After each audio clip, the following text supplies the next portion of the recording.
Bonjour à tous et bienvenue dans ce nouvel épisode de Vivez la Vendée. Et aujourd'hui, je me trouve au logis de la Chaboterie. Et derrière moi, vous voyez une montgolfière. Parce qu'on va aller à la rencontre d'Olivier qui est pilote. Et l'idée, c'est de vous montrer dans un premier épisode la phase de préparation, comment on se prépare à voler en montgolfière. C'est parti.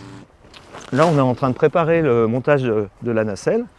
Donc là, je suis en train d'installer, on a installé le brûleur, donc, qui va nous permettre de voler en fait. J'installe ça tranquillement. Et une fois qu'on aura terminé ça, on va coucher la nacelle et on va la raccrocher à la toile qui est en face là-bas, hein, pour pouvoir permettre le gonflement du ballon. D'accord. Voilà. Et la phase de préparation, elle dure 1 heure à peu près? Ouais, en prenant notre temps. Là, il faut monter le brûleur, donc ça me prend un peu de temps. Le gonflement, c'est un quart d'heure, 20 minutes. Et puis après, bon, évidemment, j'ai quelques consignes à donner à mes passagers par rapport au vol et à ce qu'il faut faire et ne pas faire. Voilà. Là, on est très tôt ce matin, il est quoi, 7h30, 8h, je sais même plus. Il est 8h moins 5. Et il y a combien de personnes là qui vont voler avec nous? Vous êtes 6 passagers. Ce ballon, il est dimensionné pour emmener maximum 6 personnes. Je trouve que le format avec 6 passagers est beaucoup plus convivial. On est en petit comité, c'est plus sympa, les gens partagent entre les photos, enfin bon, c'est le format qui me convient en tous les cas, quoi. Après, il y a des gros ballons en France, hein, il y a des ballons qui emmènent 20 personnes, mais c'est pas du tout ma façon de voir la montgolfière. Voilà, quoi. Et vous êtes le seul pilote de montgolfière en Vendée? En professionnel, oui. Après, il y a une fille de La Roche-sur-Yon qui est amateur. Mais on n'est pas beaucoup, oui, en effet. Vous avez beaucoup de demandes alors, si vous êtes l'un des seuls du département là? Oui, bien sûr, j'ai beaucoup de demandes, oui. Beaucoup de demandes. Après, on essaie de satisfaire tout le monde, c'est pas toujours évident, parce qu'on est quand même hyper contraint par la météo. Il faut savoir qu'on n'est pas loin de l'océan, et qu'ici, il y a plus de vent qu'ailleurs, avec la contrainte de l'océan, hein. On a beaucoup de brises de mer qui viennent nous embêter. Donc, résultat, malheureusement, on vole beaucoup moins que, par exemple, les gens qui volent dans le centre de la France. Quand nous, on fait 70 vols par an, c'est bien. Et eux, ils en font plutôt 200. Voilà. Donc, vous arrivez à en vivre quand même ou c'est un travail qui est à temps partiel? Bon, j'arrive à payer mes impôts. Mais on n'est pas riche en faisant du ballon, il faut le savoir. Ouais. Non. Malgré évidemment, ce que certains pensent, c'est cher un vol en ballon. Une fois qu'ils l'ont fait, ils se disent finalement c'est pas si cher que ça, quoi, par rapport à tout ce qu'il y a autour, quoi. Ouais. Il y a beaucoup de travail et pour vous c'est presque une expédition, vous avez dit tout à l'heure? C'est toujours une expédition, oui. C'est pas une balade, hein. C'est ce que je précisais tout à l'heure. Les gens s'en rendent compte, on a, je vous ai dit, 3 quarts d'heure, 1 heure de prépa. On vole environ 1 heure en fonction des terrains disponibles pour atterrir. Et puis ensuite, il faut plier, on ramène tout le monde évidemment, s'ils sont sympas, sinon ils rentrent à pied. On ramène tout le monde au point de départ, c'est-à-dire où ils ont laissé leur véhicule. Donc il faut compter, c'est une expé qui dure 3h30, 3h30, 4h.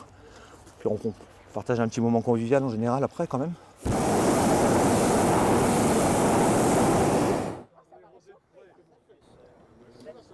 Vous comprenez l'importance de la casquette? Comme en avion, on a une courbe de charge à respecter, donc j'ai besoin du poids des passagers.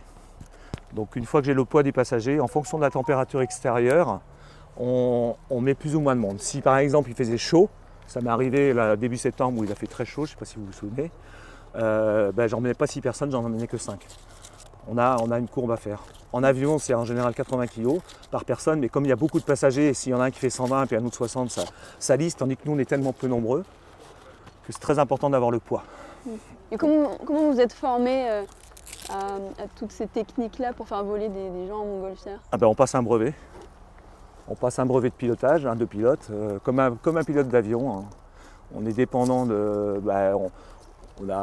c'est une école de formation, hein, c'est un peu comme on passe le permis de conduire.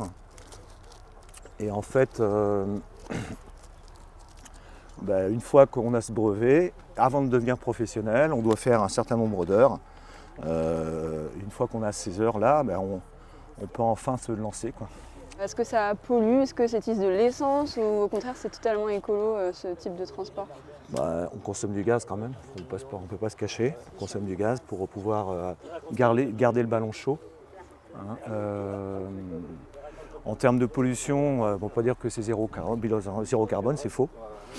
Mais en tous les cas, c'est pas non plus c'est pas je dirais le moyen de transport le plus polluant non plus. Hein. Là, j'ai amarré le ballon. Les 4 câbles sont mis. Et là, je vais rattacher des cordes qui me servent au pilotage en fait. Je vous expliquerai la fonction. Et là, vous faites travailler vos clients quelque part? Ah bah tout le temps. C'est La pratique. montgolfière, en fait, c'est la seule activité en fait, où vous payez et vous travaillez. J'adore. Parce que sans vous, on ne peut pas. On Et est en deux. plus, ils le font avec le sourire parce qu'après, ils vont voler. Donc en plus, ils sont contents de vous aider. Ah ben, en général, ils sont contents. J'ai toujours eu des gens qui m'ont aidé et c'est ça qui est super sympa. Parce que on est en petit groupe, on ne se connaît pas. On se connaît pas parce qu'on vient juste de se rencontrer. Et en général, on finit tous avec le smile. En général. En fait, ce qu'on va faire, c'est qu'on va ventiler, on appelle ça ventiler le ballon. Je vais avoir 2 personnes qui vont m'aider, vous allez voir. On va faire rentrer de l'air dedans. Ça va faire une grosse bulle allongée. Et une fois que cette bulle sera suffisamment pleine, on va dire, là je vais chauffer cet air froid pour l'emmener à peu près à 100 degrés au sommet du ballon. Voilà. Et là, le ballon, il va monter. Il va se mettre debout. Et ensuite, je ferai embarquer les passagers. Il faut savoir qu'on est suivi par l'aviation civile de Brest, dont on dépend. Et donc, oui, c'est hyper carré.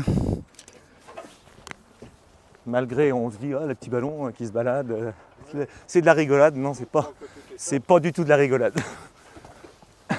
Première fois pour tout le monde? Oui, pour moi aussi. On a confiance au chauffeur. Pour moi aussi, c'est la première fois. Bon, c'est parti, on va décoller. Hein. Et vous restez là? Ah ben, qui c'est qui veut récupérer? C'est moi. Ah.